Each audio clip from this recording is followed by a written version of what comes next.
Pacheck nga boss ng clearance mo sa head tube. Don't you worry bossing, I got you. Ganto nga lang bossing yung clearance natin dyan at napakalinis tingnanan.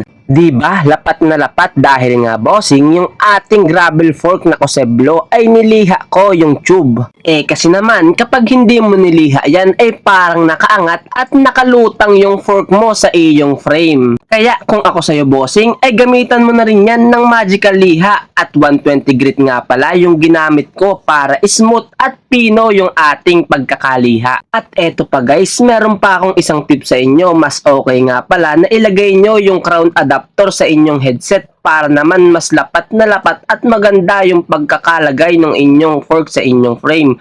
Baka kasi sumayad yung frame nyo sa inyong fork kapag wala. Pero nakadepende pa rin naman sa inyo yon. Pero kung gusto nyo katulad nitong sa akin ay mas maire-recommend ko na ilagay nyo na lang. At kung may katanungan pa nga kayo, ay feel free na mag-comment lang diyan at susubukan kong sagutin iyan. At kung naging interesado ka rin sa mga gantong content at di ka pa naka-follow and likes, ay baka naman para updated ka sa mga susunod nating video. Yun lang mga bossing, maraming salamat!